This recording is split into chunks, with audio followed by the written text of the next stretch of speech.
우리가 교재를 지금 어디를 보시냐면 26페이지에 2번 우리가 한번 같이 읽습니다. 2번 교회 예배를 존중히 여기는 자세, 오늘 그것을 우리가 1번, 2번 한번 같이 읽습니다. 예배를 존중히 여기는 자세. 교회의 유일한 기능은 하나님께 예배드리는 일이다. 예배란 하나님께 무릎을 꿇고 경배드리는 일이다. 시편의 의인은 우리 오라 굽혀 경배하며 우리를 지으신 여호와 앞에 무릎을 꿇자고 노래하였다. 1번 예배의 대상, 시작. 예배의 대상은 하나님이시다. 우리가 예배하는 하나님은 우주 만물을 창조하신 전능의 하나님이시며 만물을 다스리시는 섭리의 하나님이시다. 하나님은 죄인들을 구원하시기 위해 독생자를 세상에 보내시기까지 하신 사랑의 아버지시다. 우리의 예배와 아버지이신 하나님과 아들이신 예수 그리스도와 성령이신 하나님, 즉 삼위일체가 되시는 하나님께 드리는 것이다. 그러므로 예배하는 자는 영과 진리로 예배를 드려야 한다. 아멘. 우리 같이 읽었고요. 오늘 앞뒤로 한 번 더 인사합시다. 익숙한 인사죠. 당신은 행복한 예배자입니다. 예배자의 행복이 여러분과 제 속에 있어지기를 주의 이름으로 축복해 드립니다. 도마가 예수님께 묻잖아요. 아버지 좀 보여주세요. 요한복음 14장 얘기를 하는 거예요. 그랬더니 주님이 뭐라 그러셨죠? 사실 주님이 깜짝 놀라신 거예요. 아버지 보여달라고? 나를 본 자는 아버지를 보았어. 이게 예수님의 대답이었거든요. 그럼 도대체 하나님 어떻게 만나는 겁니까? 오늘 피아노를 치는 그 사랑스러운 고백과 찬양이 하나님께 어우러져 올라가잖아요. 여러분, 저번 주간에 중국 목회자들과 함께 단 한 번의 찬양도 부르지 못했습니다. 부를 수 없잖아요. 마이크도 사용하지, 그 마이크 시설이 다 돼 있어요. 마이크도 사용하지 못했습니다. 가보니까 테이블마다 이렇게 딱 쪽지가 놓여 있는데 한 여러 페이지 돼요. 그래서 물었어요. 도대체 이게 뭐 하자는 거예요? 이거 누구 강의 아니에요? 그랬더니 여기 모이는 이유가 천마를 키우는 방법 이래가지고 거기 모인 사람이 천마 키우는 그 세미나라고 천마 키우는 회의라고 그 팜플렛을 여러 장 해서 거기 있는 그 산장의 주인뿐 아니라 그 산장의 식당, 거긴 예식장도 있고 앞에 큰 호수도 있고 뱃놀이도 할 수 있고 숙소가 지어져 있고 예식장부터 모든 시설이 돼 있는 지역에서 첫날 2층에서 강의하다 소리가 밖으로 나가기 때문에 다시 1층으로 돌아왔죠. 여러분이 생각하는 그런 호화로운 시설이 아니에요. 그런 시설도 화장실에 문이 없습니다. 하나도 안 놀라시는데 여러분 차라리 옥수수 밭이 편할 겁니다. 그 정도로 오늘 참 남자끼리인데도 화장실에 문이 있는데 열어놓고 거기서 그냥 큰 거 보면서 그 식당 주인이고 오는 사람들 담배 펴물고 그냥 앉아 있으면 모르겠어요. 여러분들 저는 익숙하니까 그냥 우리 목회자들도 거기 가서 쭈그리고 앉아서 뒤보면서 나보고 할렐루야 그러면 힘이 났어 그러거든 싶은데 나도 그냥 거기서 자유롭게 지납니다. 여러분 찬송할 수 없기에 시편 23편을 조용히 외울 때도 있었습니다. 그게 찬양이다. 하나님이 세상을 이처럼 사랑하사. 우리 정말 나의 선한 목자를 향한 참 이 동북 삼성 쪽에서도 가장 힘든 목회자들의 고민이 찬양과 경배입니다. 전혀 신학되게 가르친 것도 없고요. 헬라어, 히브리어, 헬라어, 원어 이런 거 전혀 없습니다. 그러니까 성경을 공산당 영도 아래 이렇게 배우다 보니까 진리의 빛을 드러내야 되잖아요. 그래서 오늘 읽은 말씀처럼 교회의 유일한 기능은 하나님께 예배드리는 일이다. 제가 모든 목회자 앞에 그걸 외쳤습니다. 교회의 심장은 예배입니다. 예배의 심장은 설교입니다. 하나님의 살아계신 말씀이 전달되어져야 되는데 예배를 어떻게 드리는 건 예배가 도대체 뭐냐? 얘기를 할 때 주님은 뭐라고 말씀했죠? 본문에 하나님은 영이시니? 그 다음에 좀 박자 좀 맞춰봐요. 하나님은 영이시니? 예배하는 자가 영과 진리로 예배할지니라. 하나님은 영이시다. 자, 이걸 좀 접근해서 교재는 없지만 한번 보기를 원합니다. 디모데전서 6장 16절을 한번 같이 보겠습니다. 디모데전서 6장 16절. 자, 같이 한번 읽을까요? 오직 그에게만 죽지 아니함이 있고 가까이 가지 못할 빛에 거하시고 어떤 사람도 보지 못하였고 또 볼 수 없는 이시니 그에게 전기와 영원한 권능을 돌릴지어다. 아멘.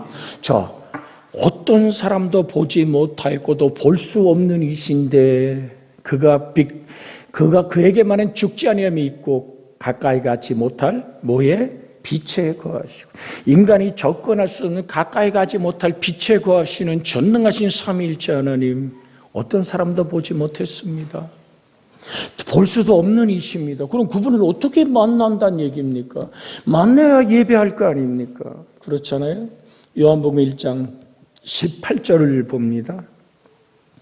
요한복음 1장 18절 여러분 잘 아는 말씀 요한복음 1장 18절 같이 한번 읽었는데 본래 하나님을 본 사람이 없어 아버지 품속에 있는 독생하신 하나님이 나타나셨느니라. 자, 이제 길이 조금 열리는 거예요. 빛 가운데 계시고 아무도 보지 못할 볼 수 없는 빛 가운데 계신 성삼위일체 하나님.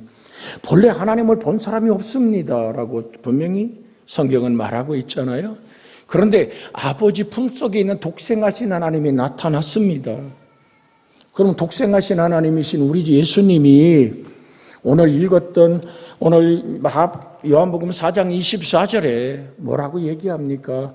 그 하나님은 빛 가운데 계시고 아무도 보지 못하고 보지 못하신 그분은 뭐라고요? 영이십니다. 하나님은 영이시니라고 얘기하죠. 예배하는 자가 영과 진리로 예배할지니라고 24절에 분명히 얘기합니다. 하나님은 영이십니다. 그랬잖아요. 그러니까 하나님을 배우는 길은 뭘로 만나야 돼요? 영으로 만나야 되는 거죠. 그죠? 자, 다시 한번 정돈해 드릴까요? 빛 가운데 계시며 아무도 보지 못한 분이 계십니다. 그분이 하나님이십니다. 하나님을 본 사람이 아무도 없습니다. 그러나 하나님 품성엔 독생하신 하나님이 나타났습니다. 그 독생하신 하나님이 하나님을 이렇게 소개합니다. 하나님은 영이십니다. 자, 그러면 하나님을 나를 본 자는 아버지를 보았어 라고 말씀하신 주님이 요한복음 6장 63절에 뭐라고 얘기하십니까? 요한복음 6장 63절 제가 자주 드려서 여러분이 많이 암송하실 겁니다. 그러나 우리가 한번 암송하게 읽는 분을 읽겠습니다. 살리는 것은 영이니 육은 무익하니라. 내가 너에게 이른 말은 영이요 생명이니라. 자, 살리는 것은 영입니다. 하나님은 영이십니다. 그에게만 죽지 아니함이 있습니다. 내가 하나님의 영과 하나 되어지는 길은 뭐죠? 요한복음에 뭐라고 말합니까? 영접하는 자, 곧 그 이름을 믿는 자들에게는 하나님의 자녀가 되는 권세를 줍니다. 자, 하나님은 영이시에요. 그 하나님의 형상과 모형으로 지었어요. 사람은 영과 혼과 몸을 가지고 있어요. 아멘. 자, 하나님을 만날 수 있는 영의 부분이 있는가 하면 우리가 지성과 감정과 의지에 혼의 부분이 있습니다. 또 육체의 부분이 있습니다. 자, 다시 분별해 드릴까요? 우리 속에는 영이 있어요. 왜? 하나님은 영이시고 하나님 형상과 모양으로 지었는데 영이 우리 속에 들어오면서 육체와 영 사이에 혼이라는 부분들이 있단 말이죠. 그 도대체 혼이 뭐예요? 라고 물으면 우리의 지성과 감정과 의지를 표현할 수 있는 그 부분이 혼적 부분이거든요. 그런데 이 혼이라는 이 작용은 강한 쪽에 붙어버려요. 그러니까 육의 안목의 정욕과 이생의 자랑과 세상의 욕심, 육이 강해지면 혼이 거기에 동의해 버려서 육적인 사람이 되는 거예요. 근데 영이, 즉 살리는 것이 영이니 육은 무익하니라. 내가 너에게 이런 말은 뭐라고요? 영이요 생명이니라. 그 시편 1편에 말하는 거잖아요. 복 있는 사람은 악인의 꾀를 쫓지 않고 죄인의 길에 서지 않고 오만한 자의 자리에 앉지 않고 그까지가 육적인 것에 혼이 동의하면 뭐가 되는 거죠? 죄의 길에 서게 되고 오만한 자의 자리에 앉게 되고 악인의 꾀에 내가 동의하는 순간, 제가 여러분에게 수없이 드렸잖아요. 생각은 뭐와 같다? 종이 한 장 같다. 이것이 내 생각을 자꾸 딱딱딱 우리가 오늘 구멍을 파듯이 생각이 자꾸 딱딱딱딱딱딱 때릴 때 사단은 끝없이 우리의 생각을 건들잖아요. 그래서 가룟 유다의 마음 속에 마귀가 뭐를 집어넣었다고요? 예수를 팔 생각을 집어넣었더라고요. 그러니까 그 생각의 부분이 혼이라니까요. 그러니까 혼적 부분이 자꾸 육적인 것이 딱딱딱딱딱딱 때릴 때 거기에 동의해버리면 강철처럼 강해지는 거예요. 그게 그 사람의 인격이 돼버리는 거잖아요. 그런데 생각이 나를 자꾸 딱딱딱 때릴 때 그건 아니야. 영의 생각이 하나님의 말씀이 솟아오를 때 거기에 동의하지 않고 이것을 물리쳐버리고 이것을 찢어버릴 때 그것은 스쳐 지나가는 거잖아요. 그렇지 않습니까? 여러분 정말 제가 중국 떠나기 전에 안수 집사님이 비행기를 얼마나 타세요? 타보신 거예요. 그러니까 홍차이 공항에 내려서 쿤밍 가는 비행기를 타는데 시간이 막 촉박한 거예요. 왜? 이 홍차이 공항이 국제선하고 국내선 차이가 너무 많이 나는 거예요. 그러니까 상하이 시내를 지나가는 전철이 한 정거장이 국내선, 국제선으로 따로 있는 거예요. 우리 같은 후닥닥 타잖아요. 거기서 가이드를 하나 이미 사놨었어요. 저를 지키고 영어의 제 이름을 들고 가는데 여러분 참 복잡한 나라예요. 걸어서 돌아서 갔는데 전철 타기 전에 모든 진검사와 신분검사를 다 합니다. 자, 공항 내려서 통과될 때 이미 검사 한번 했잖아요. 전철에서 한 번 또 검사해요. 그 전철역 내려서 또 공항으로 들어가는 거기서 또 한 번 줄 서서 진검사 다 하고 검사 또 해요. 그러니까 이게 줄만 서면 시간이 얼마나 막힙니까? 비행기 시간은 다 돼가는데 그냥 막 가이드가 여유가 있어요. 중국 사람이 여유가 있지요. 그러나 우리는 시간에 쫓기고 있잖아요. 자, 그러면 갔습니다. 결국은 이제 그 농방항공국 게이트까지 갔는데 시간이 임박하니까 이미 다른 비행기에 그럼 따로 이제 늦게 온 사람들을 봤잖아요. 거기에 들어가서 오늘 짐을 싣고 보딩 패스를 받고 자, 공항에 들어갔어요. 우리가 탈 수 있는 등기카, 그러니까 게이트가 오늘 64번인 거, 여긴 1번이에요. 그럼 우리 한국공항같이 짧습니까?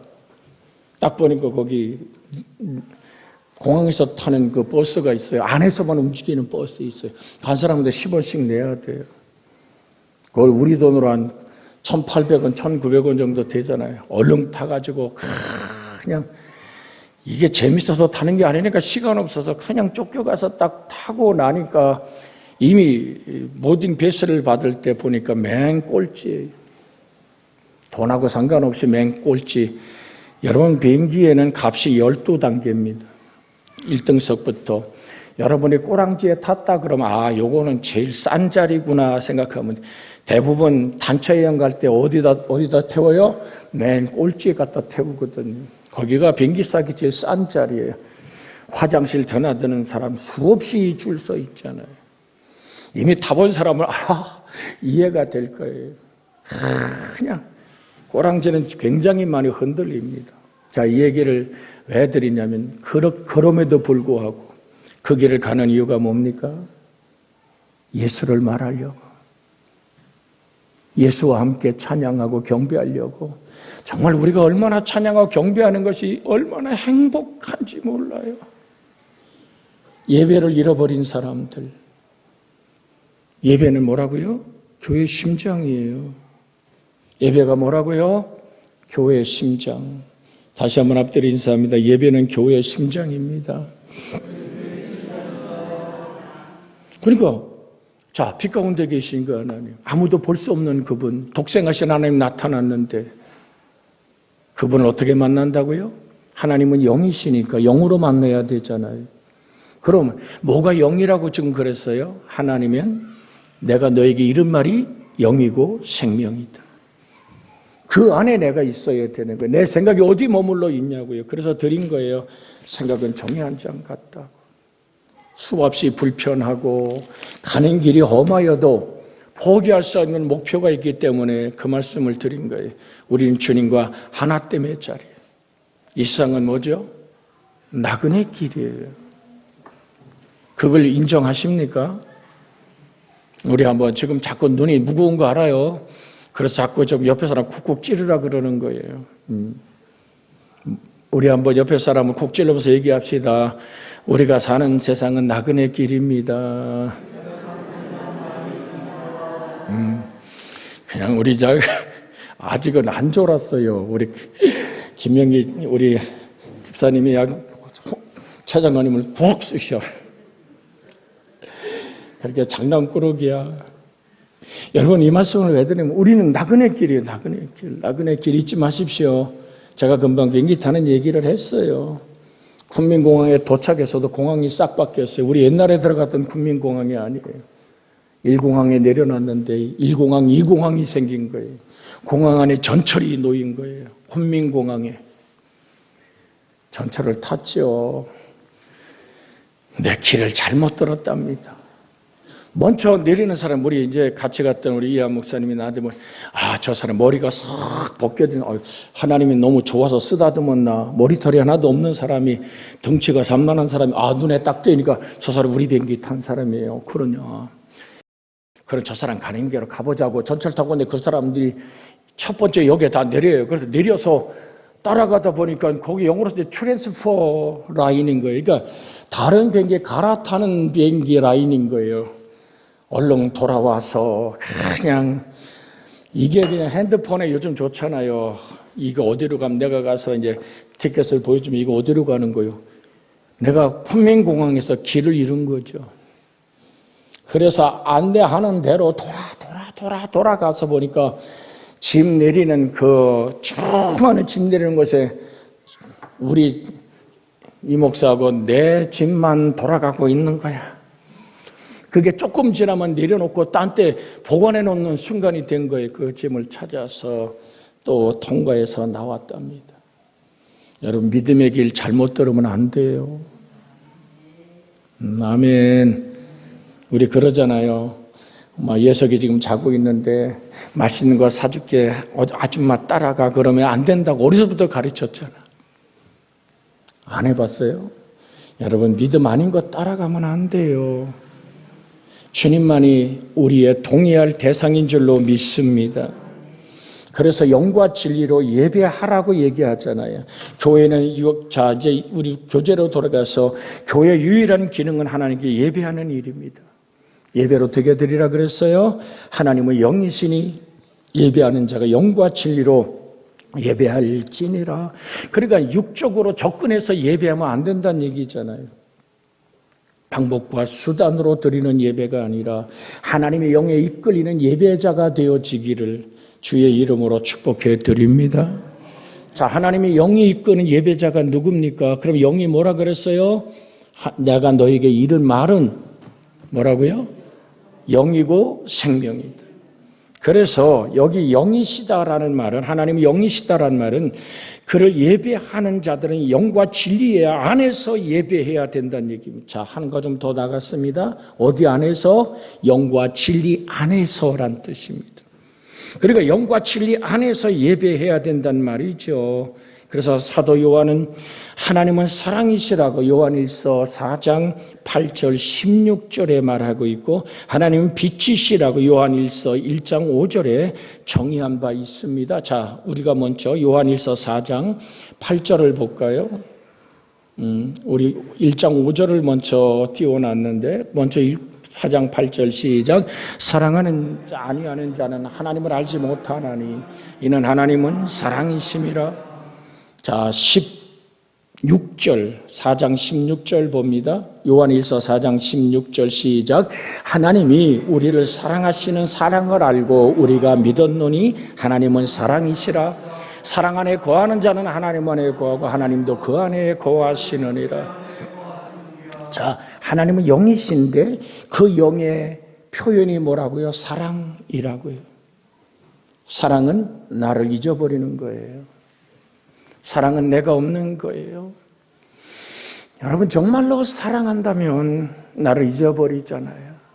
나를 양보하는 거잖아요. 여러분 기억하십시오. 우리 탕자의 비유를 자꾸 드립니다마는 맏아들의 조건은 뭡니까? 내가 아버지의 명을 어긴 적이 없습니다. 참 그렇게 신앙생활하면요 우리가 좀 편해요. 뭔지 아십니까? 내가 11조 할 거 하고 주일 예배 드릴 거 드리고 또한 내가 주일날 내 시간에 맞춰서 예배 드리고 내가 뭐 하나님께 이렇게 예배하고 하나님 명을 어긴 적이 없으니까 내가 편안하잖아요. 그러니까 그러면서 하나님께 받을 걸 다 받아내길 원하는 거거든요. 그런데 그것을 성경은 탕자라고 말해요. 여러분 기억하십시오. 그러면 하나님이 우리가 구원을 뭘로 받았어요? 하나님의 은혜로 받았잖아요. 그죠? 값없는 은혜. 하나님이 어떤 조건도 없이 어떤 걸 요구하지도 않고 모두가 다 내어줘. 그래서 아버지는 말하는 거예요. 예, 아버지께 내게 다 내 거야. 아버지 것이 바로 내 것이라 그럽니다. 내 거 하나님 거를 구분하며 그렇게 내 시간 하나님의 시간 속에서 내가 아버지 명을 어김이 없다는 그 사실 안에는 그렇게 힘든 신앙생활이 없어요.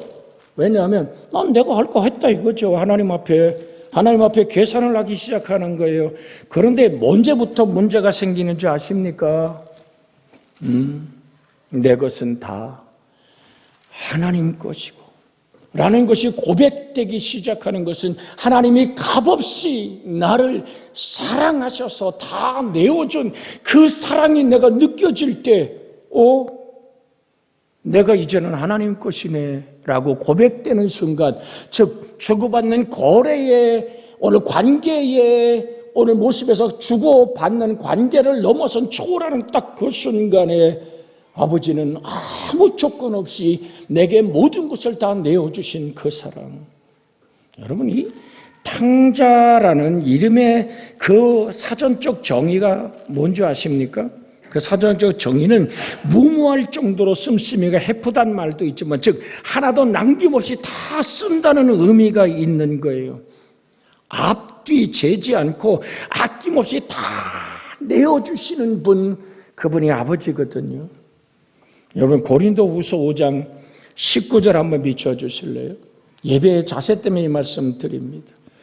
오늘 고린도후서 5장 19절 시작 읽습니다. 곧 하나님께서 그리스도 안에 계시사 세상을 자기와 화목케 하시며 그들의 죄를 그들에게 돌리지 아니하시고 화목케 하시는 말씀을 우리에게 부탁하셨느니라.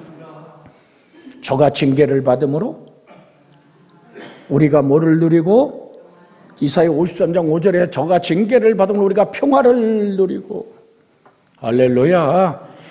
그러니까 이사야서 53장 5절에 나오는 그 말씀, 그러니까 주께서 몸 깨뜨리고 산재물이 되신 나를 향한 그 사랑을 다 내어주신, 그래서 탕자란 말도 쓰지만 팀 켈러라는 작년 5월 19일 날 72년만 살고 세상을 떠났던, 지금 전 세계 모든 목사, 대한민국에도 난리가 났어요. 팀 켈러의 그 신앙의 모습들을 오늘 만나보려고. 그래서 저도 팀 켈러의 책들이 한국에 번역된 모든 책을 싹 몽땅 다 샀습니다. 우리 딸한테 가기 전에 이것 좀 사놔 그랬더니 아빠 왜 17만 원이나 들어갔다 그러더라고. 내가 준 돈에서 자기 돈을 보탰다 이거지. 그래서 내가 물어줄까 그랬더니 아니래. 여러분 뭔가 하나님의 길을 걷는 하나님의 사람의 제가 책들을 읽고 오라는 걸 느낀 거죠. 그 사람이 쓴 책 제목 중에 탕부란 책을 썼습니다. 그 아버지도 앞뒤 재지 않고 아낌없이 내어주시는 살찐 송아지를 잡고 가락지를 끼우고 잔치를 벌이던 아버지의 잔치를 거부해버린 맏아들에게도 다가와서 내 것이다 내 것이야. 자, 오늘 예배의 자세가 뭐냐? 영과 진리로 드린다는 예배는 진리 안에서 영 안에서 드리는 예배인데요, 그것이 뭔지 아십니까? 아버지는 모든 걸 다 내어주셔서 아낌없이 다 내어주신 하나님이 나에게 부딪혀 올 때 우리가 느끼는 것이 뭡니까? 내 모든 것이 하나님의 것입니다. 할렐루야. 이제 하나님과 내 것을 경계선을 거놓고 내 것과 아버지 것을 구분하는 것이 아니라 아버지가 모든 걸 내게 주셨기에 내 모든 삶이 내 모든 것이 하나님의 것입니다라는 이것이 가슴 깊이 예수를 생각하며 고백하는 믿음이 될 때 이것이 참다운 하나의 믿음의 길이요, 그것이 하나님을 영접한 자의 예배의 자세임을, 이것이 깨달아지는 그날 두 다리 뻗고 펑펑 울어버릴 수밖에 없는, 그렇습니다. 하나님, 제가 올해 들어서 여러분에게 드렸던 나의 산제물 되신 예수 그리스도에게 오늘 로마서 12장 1절의 말씀을 가지고 내 몸을 하나님의 거룩한 산제물로 드리라, 이것이 영적 예배니라. 오늘 이 말씀만 읽고 오늘 시간에 내 말씀을 정돈하겠습니다. 같이 읽습니다. 그러므로 형제들아, 내가 하나님의 모든 자비하심으로 너희를 권하노니 너희 몸을 하나님이 기뻐하시는 거룩한 산제물로 드리라, 이는 너희가 드릴 영적 예배니라. 이 말씀 안에서 여러분의 목사는 고백합니다. 내가 하나님 온 교우들에게 산제물이 되어 드려지는 존재가 되게 하시고 부딪히고 힘든 존재가 되지 않게 해달라고 가슴 찢으며 울며 회개합니다. 우리 그렇게 그리스도 안에서 하나 되어지기를 주의 이름으로 축복해 드립니다. 기도합니다. 주여! 짧은 시간 우리는 하나님 말씀을 나누고 하나님의 은혜의 발길로, 아버지 말씀의 거룩한 길로, 아버지 영의 길로, 하나님의 숨바람 안에서, 아버지 하나님의 영은 살리는 영입니다. 생명을 부여하는 영이며 이는 죽음으로부터 부활하신 그리스도를 통하여 구체적으로 나의 삶에 입증되었습니다. 하나님께서 예수 그리스도라는 계시를 통하여